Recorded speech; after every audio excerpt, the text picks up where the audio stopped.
తెలుగు బుల్లితెరపై దేవయానిగా, వెండితెరపై విలక్షణ నటిగా గుర్తింపు తెచ్చుకున్న మిర్చి మాధవి జీవితంలో ఎన్నో ఆసక్తికరమైన మలుపులు ఉన్నాయి. ఆర్జేగా కెరీర్ ప్రారంభించిన ఆమె ప్రభాస్ మిర్చి సినిమాతో పాపులర్ అయి మిర్చి మాధవిగా మారింది.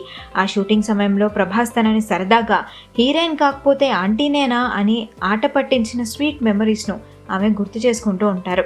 అయితే కెరీర్ ఆరంభంలో ఒక దర్శకుడు ఆడిషన్ పేరుతో అసభ్యంగా ప్రవర్తించబోతే ఆమె ఏమాత్రం భయపడకుండా చెప్పుతో కొడతా అని గట్టిగా వార్నింగ్ ఇచ్చారట. ఫ్యామిలీ కోసం యూకే వెళ్లడం వల్ల కెరీర్కు కొంత బ్రేక్ పడింది. ముఖ్యంగా గుప్పెడంత మనసు సీరియల్ను మధ్యలోనే వదిలేసి వెళ్లిపోవడం తన జీవితంలో చేసిన అతిపెద్ద తప్పుగా ఆమె భావిస్తారు. ప్రస్తుతం సత్యభామ, ఇల్లు ఇల్లాలు పిల్లలు సీరియల్తో రీఎంట్రీ ఇచ్చి మాధవి దూసుకుపోతున్నారు. స్క్రీన్ పై నెగిటివ్ రోల్స్ చేస్తూ భారీ రెమ్యునరేషన్ అందుకుంటున్న మాధవి రియల్ లైఫ్లో మాత్రం చాలా జోవియల్గా ఉంటారు.